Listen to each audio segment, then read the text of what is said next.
Hi friends, I am Visalakshi and today I am going to discuss about hydrometer analysis here. Okay, so in the previous lecture we have seen the sedimentation analysis, that is wet analysis, with what particles you need to do the sedimentation analysis. So that wet analysis can be done with pipette method and hydrometer analysis. Now we will discuss about hydrometer analysis. Okay.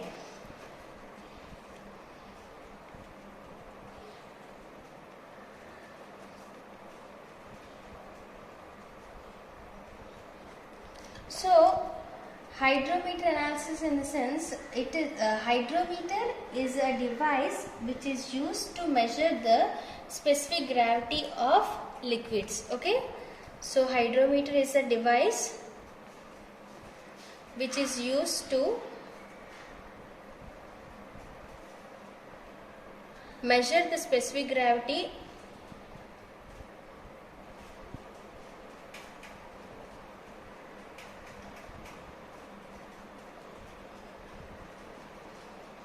of soil in liquids.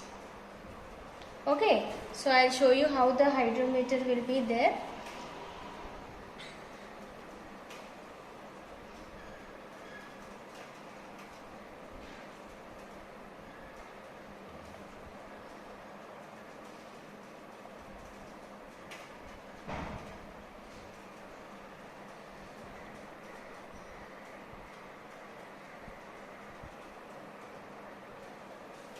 Okay, so here we will be having the readings of hydrometer readings on left hand side, and here we will be having the specific gravity readings. Okay, so this is nothing but your pressure bulb.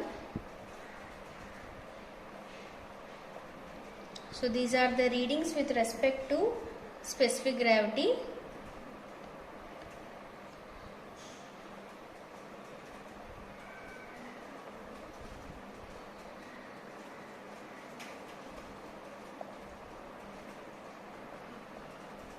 So likewise you have readings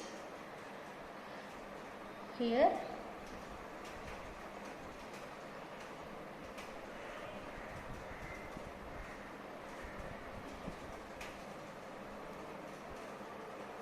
Okay, these are the readings with respect to specific gravity, and here the hydrometer readings.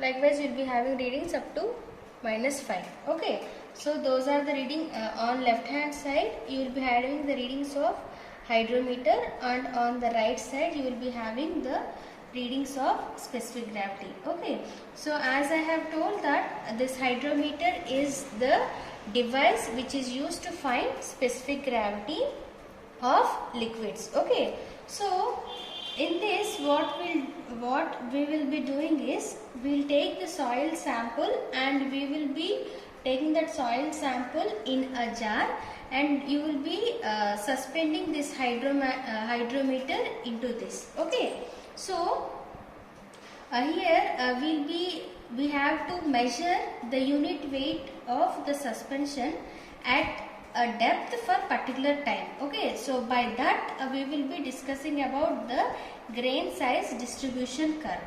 Okay, so here we'll see the notations what are there, and specifications and formulas which is given in this hydrometer analysis. Okay, so here let W be the weight of the fine soil fraction which is mixed in water.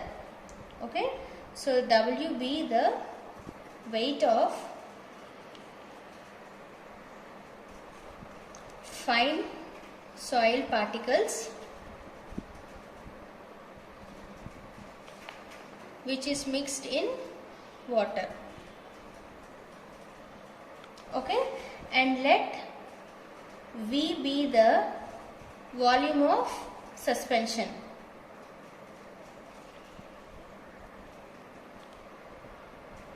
It's nothing but the volume of jar. Okay, so now initially if we take the weight of the solids per unit volume of suspension, as we have the formulas with respect to three-phase diagrams, I'll write it down here. So initially, if we take the weight of solids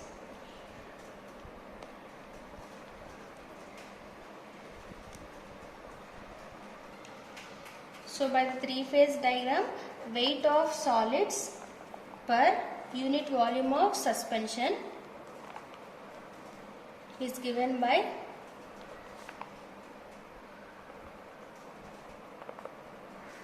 that's nothing but W by V. Okay, so we'll see here the weight of solids per unit volume of suspension. Okay, so this one is initially what is the weight of the solids which is present in the unit volume of suspension. Okay, so here we'll see about volume of solids per unit volume of suspension.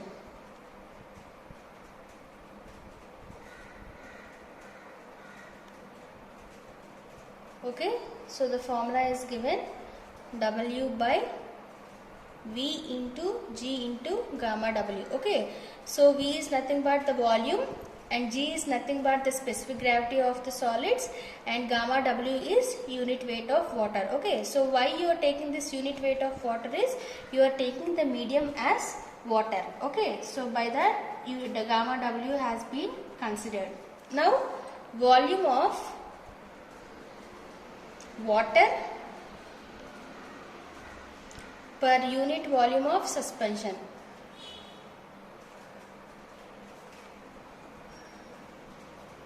Okay, so for this here we are taking per unit volume. Okay, so that is why unity 1 minus W into V into G into gamma W. Okay, so now weight of water per unit volume of suspension. Okay, unit weight of water is nothing but gamma W, right? So therefore gamma W into 1 minus W by V into G into gamma W. Okay, so if you simplify, you will be getting gamma W minus W by V into G. Okay, so here we got the weight of water per unit volume of suspension, that is gamma W. Okay, so initially we have got the value as W by V. Okay, so we'll combine both these aspects here. Okay, so initial weight of a unit volume of suspension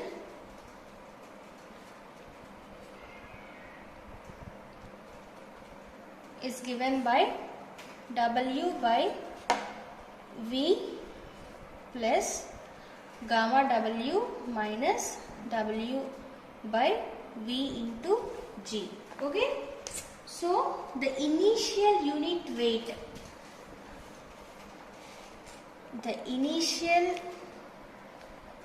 weight,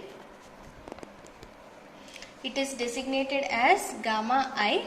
Okay, so gamma W plus G minus 1 by G into W by V. Okay, so this equation we have got in sedimentation analysis with respect to wet analysis in the previous section. Okay, so now we'll do how the hydrometer analysis is done if you take a small particle in a jar, and how the suspension is done with respect to the depth. Okay, so I'll show you the diagram here.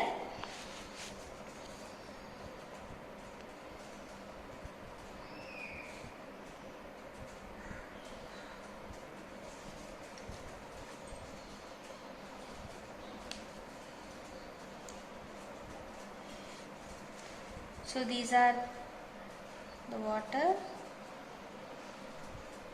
and between soil suspension is there. Okay, so this is your water table. So this one is soil suspension,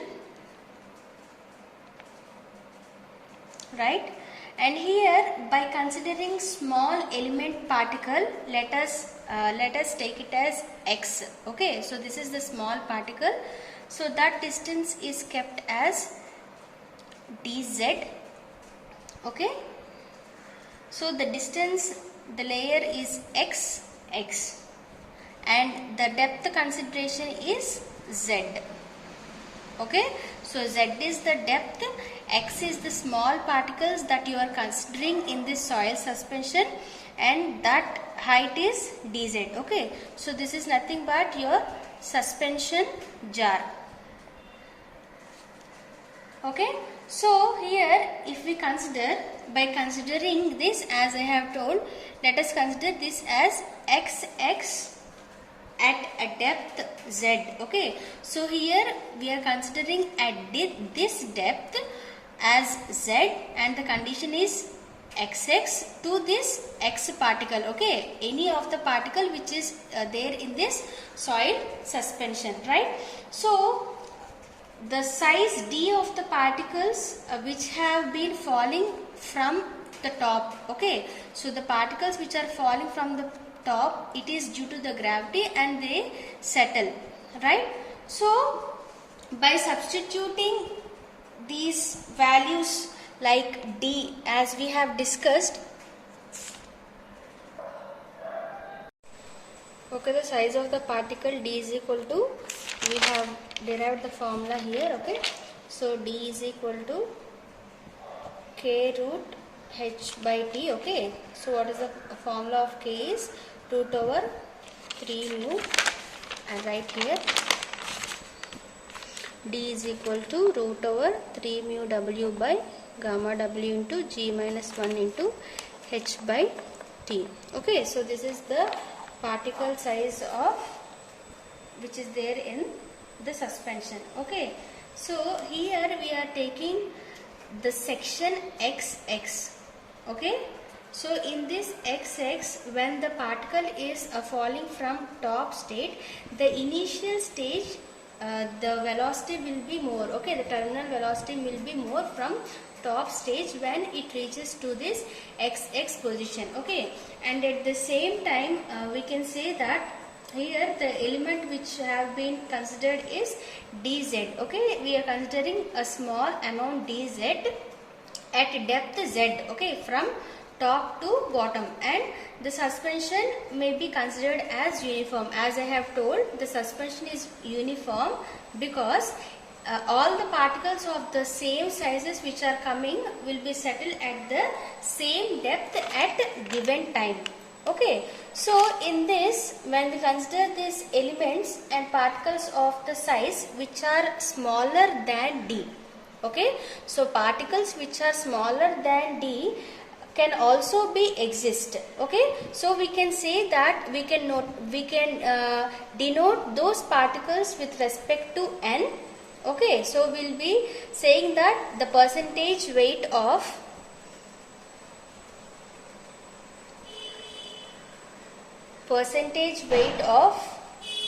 particles, okay, by the original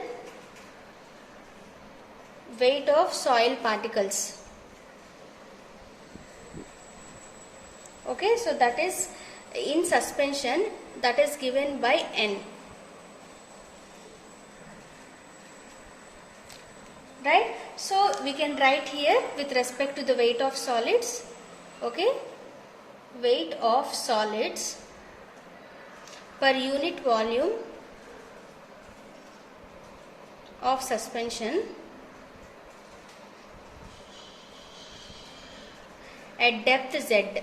Okay, so here we are considering at depth z to the section xx and the particle x with a small element, that is dz. Okay, so here at depth z, so we can write it as n by 100 into w by v. So these equations will be similar to the beta analysis which I have discussed in the previous session. Okay, so the unit weight of suspension is given as gamma s, unit weight of suspension gamma s, and at depth z and considering the time also, and at time t.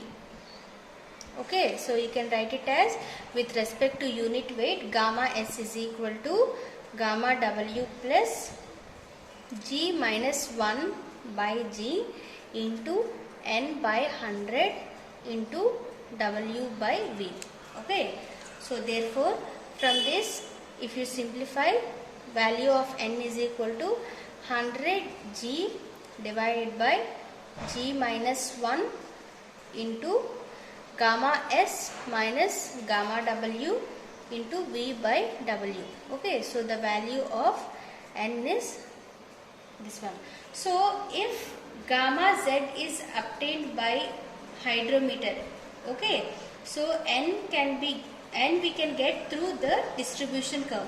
So by considering this rather than in a pipette analysis, so in pipette analysis what it says is, it says that it is having certain depth, to some depth only the suspension have been occurred, but when you come for this hydrometer analysis, the depth is not constant, it is infinite. Okay, so therefore we need to calibrate this hydrometer, and so many corrections will also be there, right?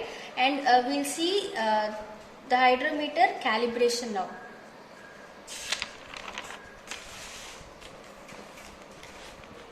So calibration of hydrometer analysis.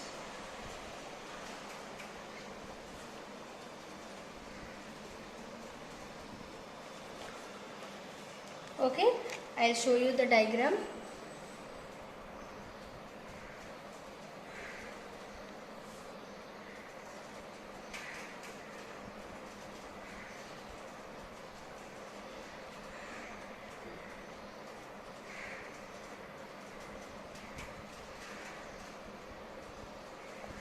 Right, this is RH hydrometer reading, and here specific gravity. So here you will be having the values like 1.040, 1.030, 1.020, 1.010, 1, okay, and 0.995. So hydrometer readings 40, 35, 30, 25, 20. Likewise you will be having up to -5. So this is your hydrometer. Okay, so by considering this hydrometer, we will check the suspension of the soil particles.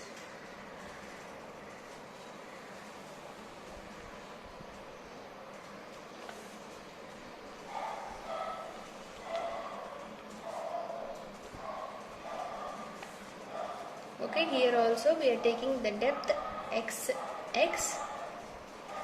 right, HE. I'll tell you those notations, what are those, XX, and here you will be getting YY.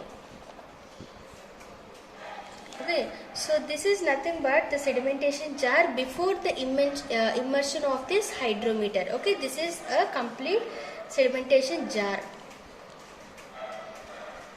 which we have considered.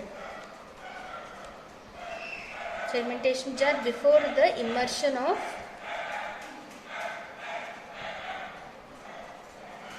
hydrometer.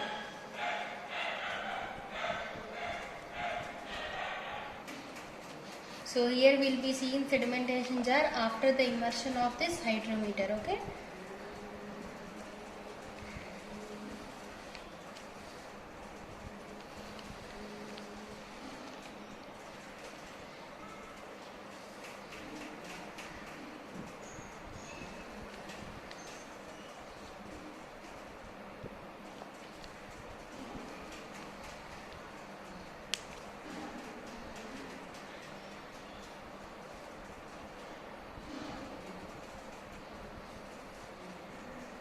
So these are the soil particles.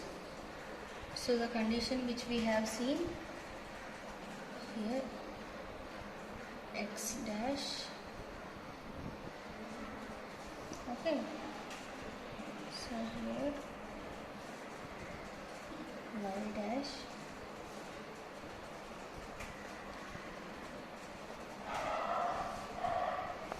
right, and here the distance, small vh by a, that is volume of the jar, to the area of the cross section of the jar, and here the small portion vh by 2a, right, and this here it is h by 2, and from here the height h. Okay, so this is nothing but sedimentation jar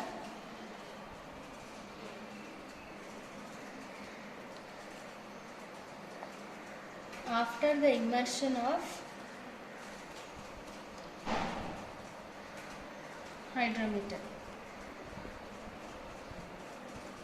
Okay, so this is complete calibration of hydrometer analysis. Okay, so here if we see, so we have considered hydrometer in the first stage, and here it is nothing but in what method we need to do. It is only with complete immersion of sedimentation jar. Okay, and here after immersing the hydrometer in this sedimentation jar, right.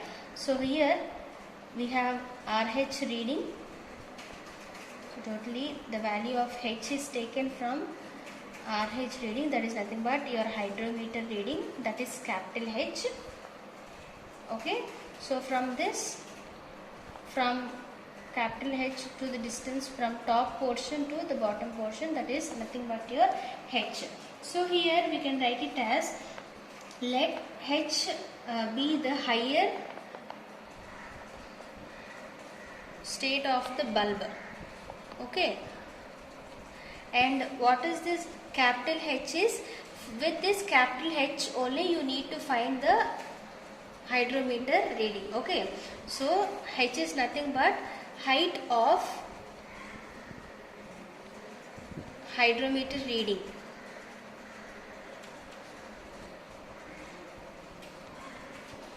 RH. Okay, so this hydrometer reading RH will be from top to the neck of this bulb. Okay, means from this point to this point. RH is calculated from this point to this point. Okay, like specific gravity. And the next portion, if we see the sedimentation jar with the immersion of hydrometer. Okay, so here we are considering this XX section and YY section. Okay, so initially we are considering X section and Y section, or else you can say as the surface XX and the level at which the specific gravity of the suspension is being measured, and it is designated by YY. Okay, and depth HE. So this HE is nothing but the effective depth. Okay, now considering the third condition. Okay, so in this condition we'll immerse the hydrometer into the suspension in the jar, and we have the levels XX and YY. Okay, initially we are having the levels as XX and YY. So after the immersion of this hydrometer, the levels will be changed. Those comes into XX dash and YY dash. Okay, they rises respectively to the conditions. So here from XX condition to X dash, and from YY to Y dash. Okay, so if we say that VH is the volume of hydrometer,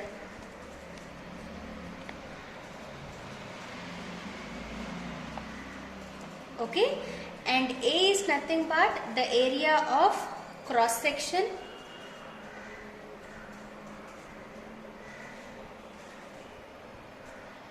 of jar, okay, which is containing the suspension with rise of level xx, okay. So the rise of level xx is given by Vh by A, the rise of level xx condition. So initially we are having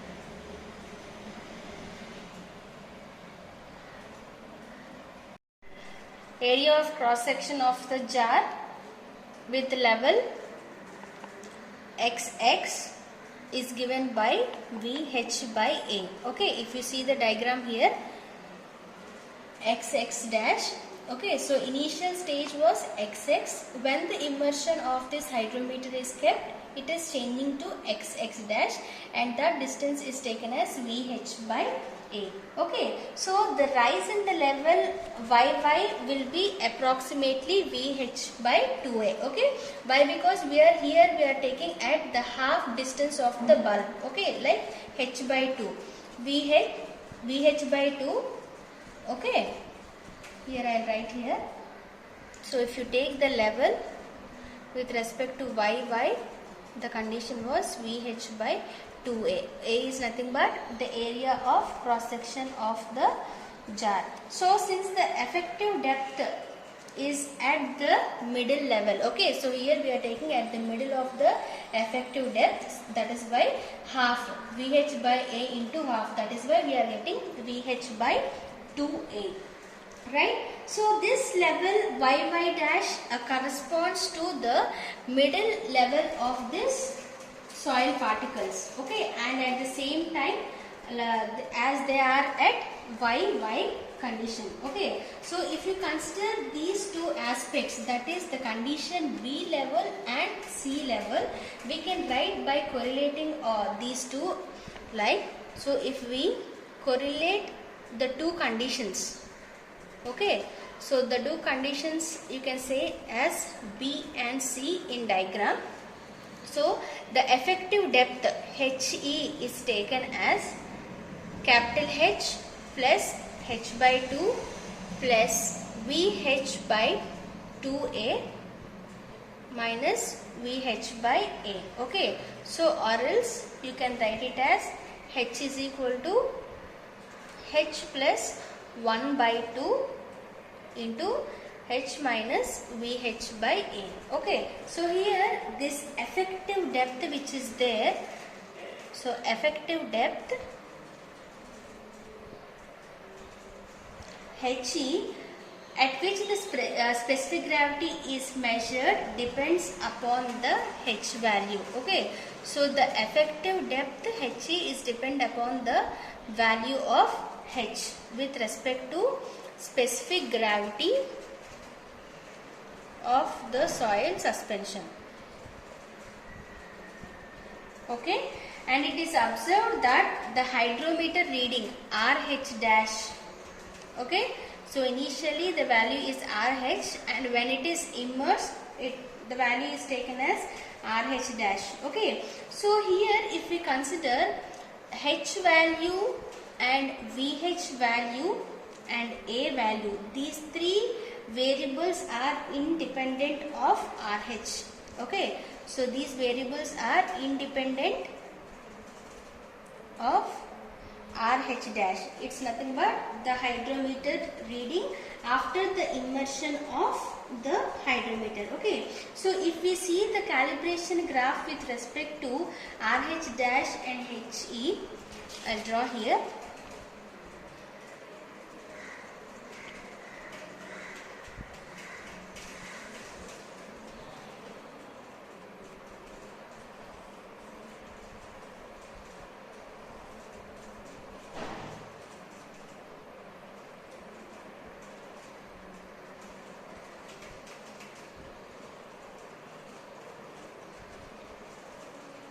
Okay, so on x-axis you can take the reading of hydrometers, and here you can take it as the effective depth, okay, He values. So like -5, 0, 5, 10, 15, 20, 25, 30. Okay, so here you can take it as 8, 16, 24 and 32. Okay, so the curve will be linear, right?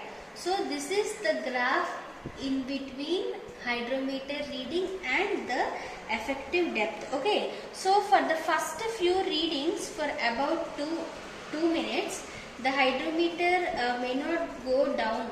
Okay, like that, He may not be approximately equal to H plus H by 2. Okay, so in first 2 minutes it will not be that much apt values, and after that it can give the values with respect to effective depth. Okay, so generally we'll see the up to now we have seen what is the calibration which is done for the hydrometer analysis and how the immersion of this hydrometer is done with respect to all the 2 jars, and at what depths the values will be taken, and at the same time consideration of the levels, that is xx dash and yy dash, with respect to the area of cross section of the jar. Okay, and we have seen different formulas which are there with consideration of these 2 aspects. Okay, now we'll see the procedure with respect to how the hydrometer analysis is done. Okay, so if we see the procedure, we'll see the procedure. Okay, so firstly the method of preparation of the soil suspension. Okay, so here the volume of suspension, here we are taking as 1000 ml. Okay, so after this what you need to do is the sedimentation jar is shaken vigorously. Okay, so the sedimentation, the next step what you need to do is the sedimentation jar which is there,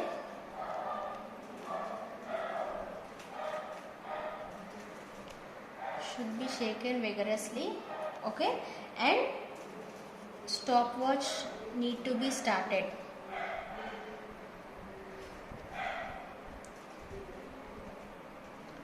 Simultaneously. Okay, so after doing this process, the hydrometer is slowly inserted into the jar. Okay, so the next thing what you need to do is the hydrometer is kept in the jar. Okay, after the hydrometer is kept in the jar, you need to take the readings. Okay, so the readings you can take in elapsed times like 30 seconds, 1 minute, 2 minutes. Okay, and the hydrometer is taken out.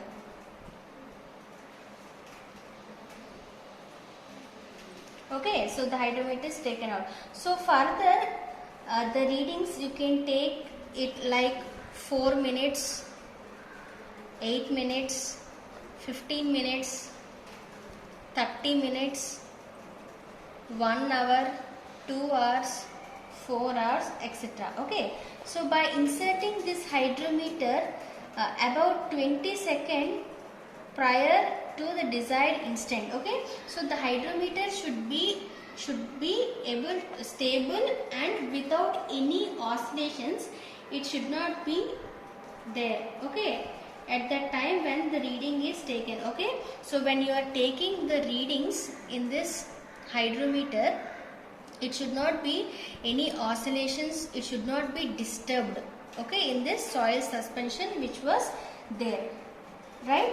And next, since the soil suspension is opaque, you can take the readings corresponding to the meniscus which was formed, right? So when this hydrometer is immersed in this, a small meniscus is formed. Okay, so that is taken as a correction. So when you are taking these readings with respect to temperature also, you need to record.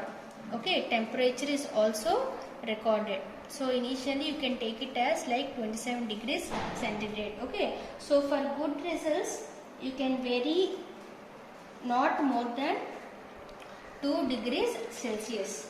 right? So in this hydrometer analysis you have different types of corrections also. So the corrections may be like,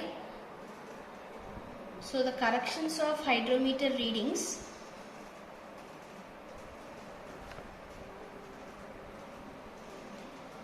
okay, so the corrections may be like meniscus correction, okay, next is temperature correction,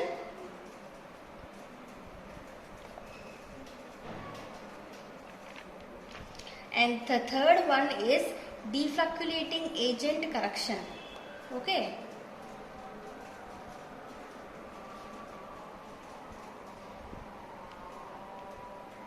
So while calculating the hydrometer readings, you need to go through these all corrections also, okay, and you have formulas also with respect to those corrections.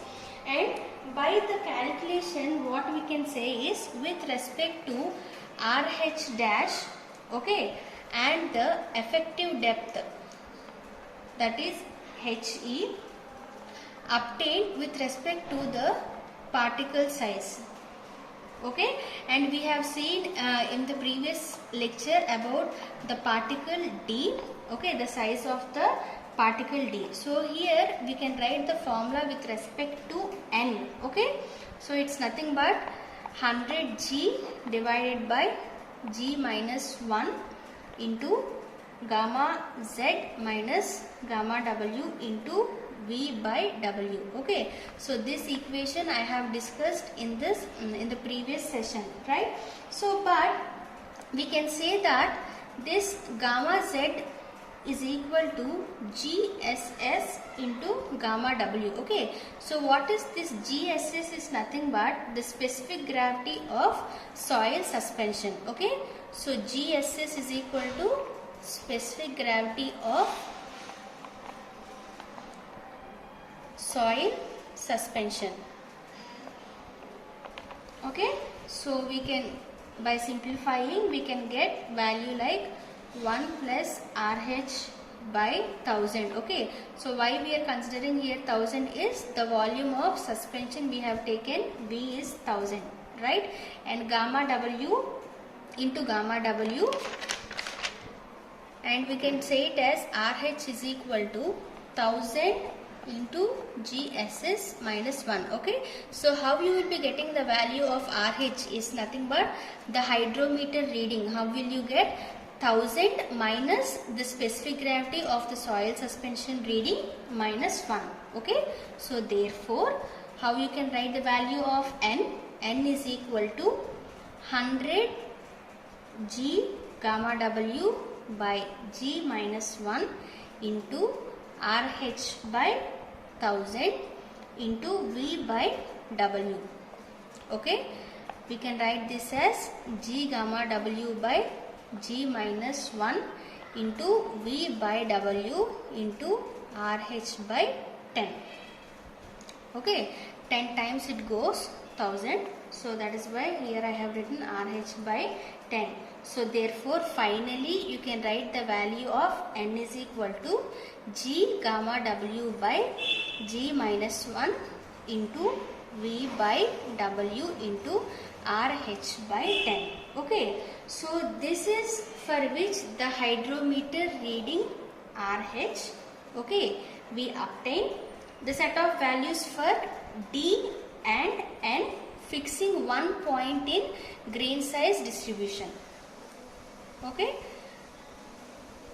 by fixing one point in grain size distribution curve. So by this we complete the grain size distribution and segmentation analysis in conjunction with the sieve analysis for the coarser fraction and at the same time finer fraction. So if we speak for comparison of both the distribution analysis, that is wet analysis and grain size analysis with respect to dry analysis, so we will be getting the values with respect to dry analysis by coefficient of uniformity and coefficient of curvature by the particle sizes, okay. So in dry analysis, by the particle size distribution curve, if we see, or else we can say it as if you take the uniformity of a soil can be defined as coefficient of uniformity, that is nothing but U.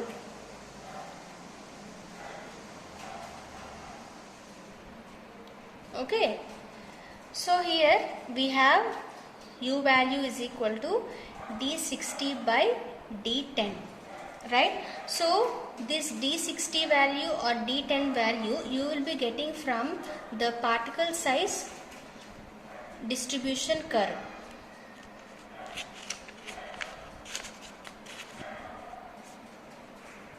Okay, so what do you mean by this D60? Okay, this whatever I am discussing here is with respect to dry sieve analysis. Okay, so previously we have discussed about wet sieve analysis with the aspect of hydrometer analysis, that is nothing but sedimentation analysis and the calibrations with respect to corrections. Okay, so here D60 is nothing but 60% finer size. Okay, so in the soil sample, if you need the value of D60 by this particle size distribution curve, the 60% finer size of the particles which we allocate here. Okay, and D10 is nothing but 10% of finer size or effective size, or else you can tell it as effective size. Okay, so as I told, these values can be taken from the particle size distribution curve which I have discussed when I am telling the dry sieve analysis. Okay, so the soil is said to be very uniform. Okay, so soil is in uniform condition when U is greater than 5. Okay, so when the soil is considered as medium or well graded, you can tell it as U is equal to 5 to 15. Okay, so the uniformity is in between these conditions where the soil is in medium state, and if you consider uniform state, the U value is less than 5. Okay, so that is with respect to the medium uniformity. And if it is non-uniform, okay, the soil condition is non-uniform, then you can take the uniformity as if U is 15. Okay, so this condition you can take it as either non-uniform or well graded. Okay, so depending upon this condition, we will be taking that whether it is a uniform or non-uniform. Okay, so another parameter is there which is respect to the index coefficient of curvature. Okay, so this coefficient of curvature is also a parameter with respect to a particle size distribution curve. Okay, so coefficient of curvature, it is designated as Cc. So for this also Cc is given the value D30 square divided by D10 into D60. Okay, so here also D30 is nothing but 30% finer in the soil, in the sieve that you have taken the soil sample. Okay, so how should be the Cc value is, if the Cc value is in between 1 to 3. Okay, so then it is said that it is a well graded soil. Okay, so the condition is well graded soil, right? So on average, by this different types of sand, silts and clays, we will be having the coefficient of uniformity values like this. For example, if you take for sands, okay, so U can be taken as 10 to 20, right? And if you take for silts, you can take it as U value 2 to 4. Okay, lastly, if you take for clays, U value is taken as 10 to 100. Okay, so the uniformity range is in this aspect with respect to different types of soil conditions or soil particles. So this complete analysis is done with dry analysis, and these D30, D60, D10 values you will be getting through the particle size distribution curve with respect to the percentage finer. And thank you for watching this video.